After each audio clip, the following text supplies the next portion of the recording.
Pandemik COVID-19 di Malaysia bermula dengan pengesahan kes pertama pada 25 Januari 2020 melibatkan para pelancong dari China yang tiba di Johor melalui Singapura. Kementerian Kesihatan Malaysia ingin memaklumkan status terkini kes COVID-19 di Malaysia sehingga 22 Mei 2021 jam 12 tengah hari. Kes sembuh adalah 4,694 kes. Jumlah kes kumulatif sembuh ialah 400. Dan untuk itu kerajaan memutuskan untuk melaksanakan Perintah Kawalan Pergerakan mulai 18 Mac 2020 iaitu lusa hingga 31 Mac 2020 di seluruh negara. Sebab ni negeri ni PKP.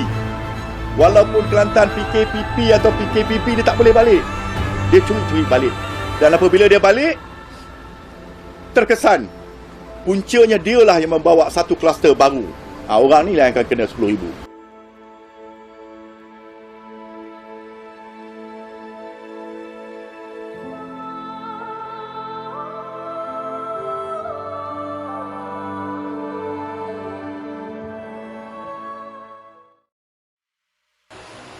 Assalamualaikum dan selamat sejahtera. Saya Muhammad Arif bin Osman, nombor matrik 266591, ingin membuat pembentangan tugasan kumpulan kami.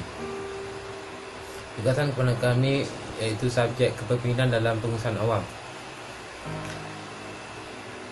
Penularan wabak pandemik COVID-19 telah memberikan perubahan secara drastik kepada kehidupan seharian.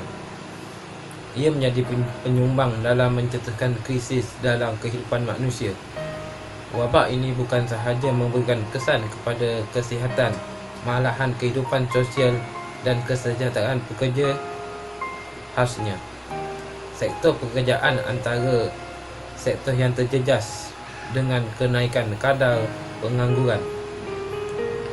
Rentetan daripada itu, krisis itu wujud dalam kehidupan individu yang terkesan dengan wabak ini, terutama golongan pekerja yang hilang pendapatan.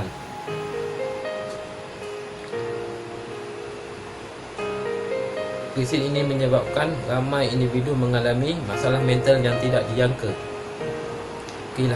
Kehilangan pekerjaan dan sumber pendapatan merupakan satu krisis yang memerlukan intervensi atau rawatan segera daripada majikan.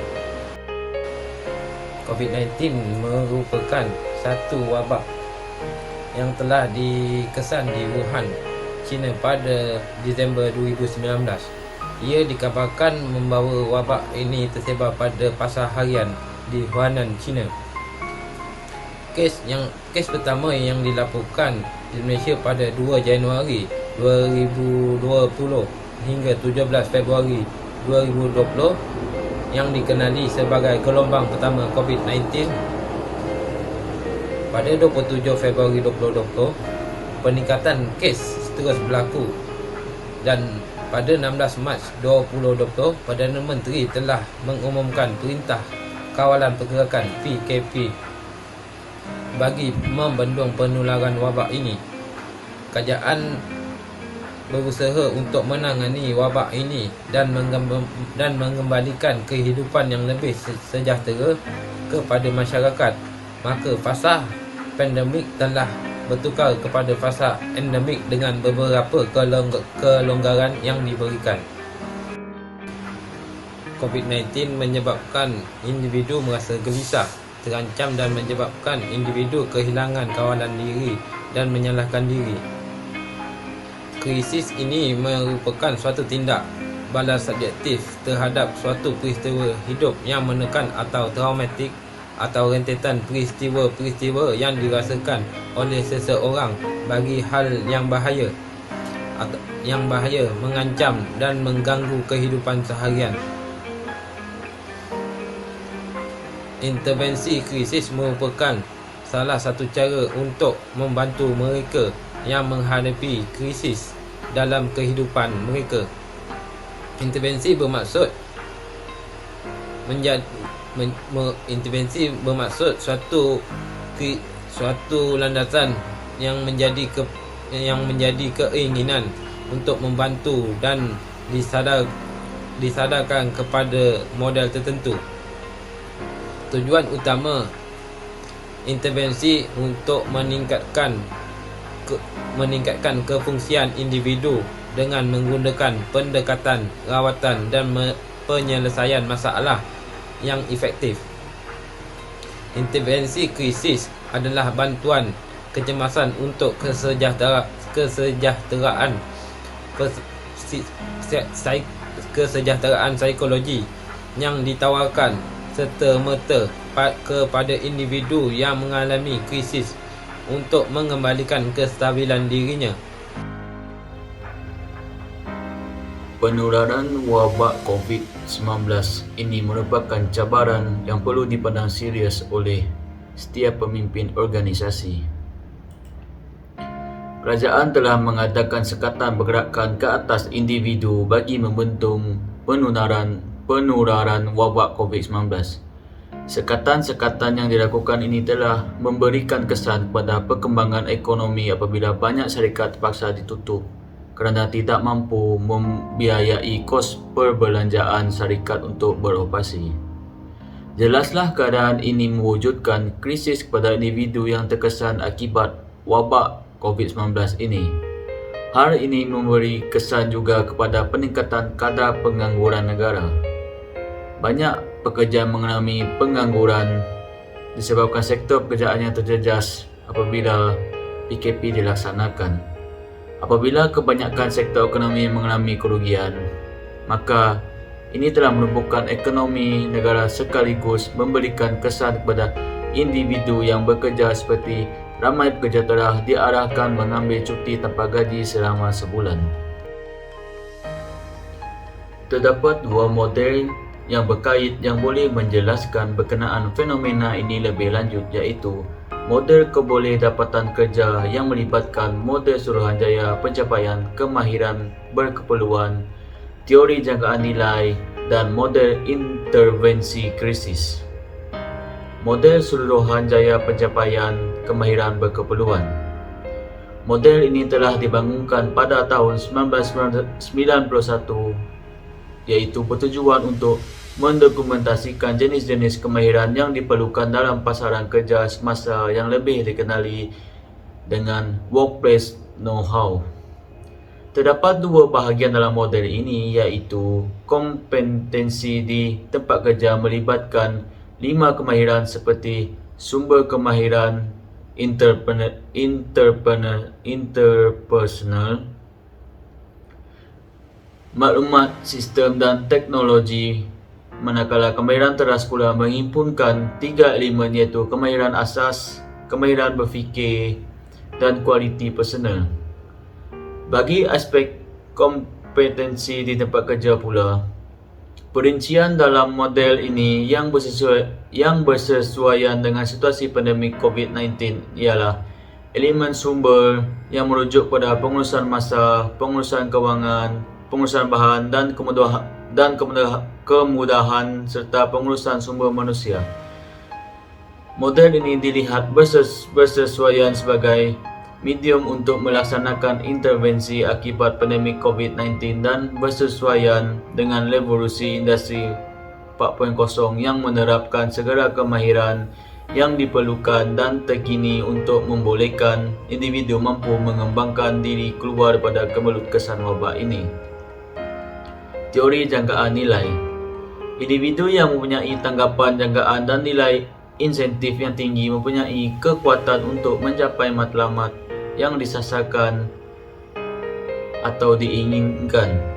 Mereka akan berusaha mencapai objektif dan matlamat yang disasarkan dengan kekuatan dalaman mereka. Motivasi yang wujud untuk mencapai semuanya itu menyebabkan menggerakkan tingkah laku dan diri mereka ke arah matlamat tersebut. Kelebihan dan kemahiran yang telah dimiliki oleh individu meyakinkan mereka untuk melaksanakan sesuatu sehingga tercapai.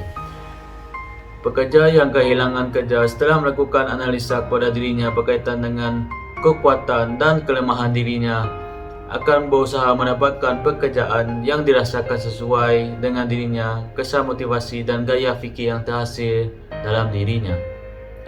Model intervensi krisis Robert. Dalam menjalankan proses intervensi krisis, 7 tahap krisis Robert merupakan salah satu panduan yang boleh diikuti untuk menjalankan intervensi kepada individu.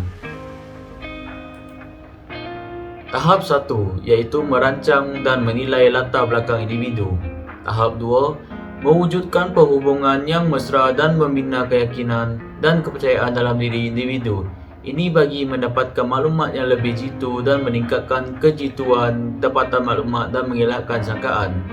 Tahap 3 menilai dan mengenal pasti jenis masalah dan krisis yang dihadapi dengan melihat cabaran dan isu yang dilalui oleh individu, terutama mereka yang terlibat untuk mengetahui cara menangani krisis.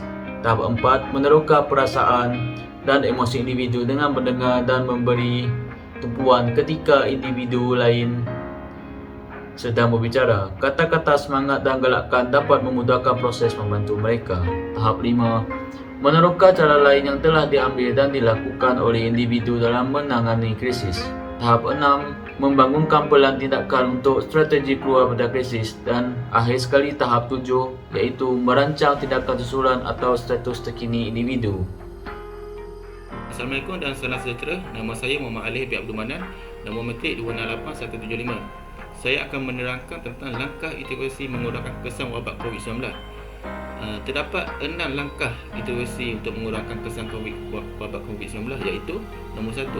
Pelaksanaan intervensi ini juga telah dilakukan di organisasi di Malaysia melibatkan sektor awam dan swasta iaitu dengan menggalakkan mereka yang boleh melakukan kerja dari rumah mereka untuk berbuat demikian. Yang kedua, kerajaan melalui organisasi terlibat menyediakan hanya perkhidmatan yang perlu sahaja seperti kesihatan dan kedai keperluan asas untuk beroperasi tetapi mengikut standard piawaian yang telah ditetapkan. Yang ketiga, pemberian secara mula faedah cuti sakit berbayar memainkan peranan penting dalam menyokong pekerja untuk mengasihkan diri dan sesungguhnya mengawal penularan penyakit. Yang keempat, kerajaan telah melanjutkan tempoh cuti bergaji khas termasuk cuti untuk ibu bapa. Yang kelima, kerajaan telah menyediakan bantuan pakej rancangan ekonomi perhatian rakyat (Perihatin) dan bantuan perhatian nasional (BPN) bagi golongan rakyat Malaysia yang layak. Yang keenam, Kementerian Sumber Manusia telah dipertanggungjawabkan untuk melaksanakan program Penjana Kerjaya melalui Pertubuhan Keselamatan Sosial Pekerja iaitu PKSO. Kesimpulannya, wabak COVID-19 ini telah memberi kesan mendalam kepada kehidupan seluruh manusia di dunia.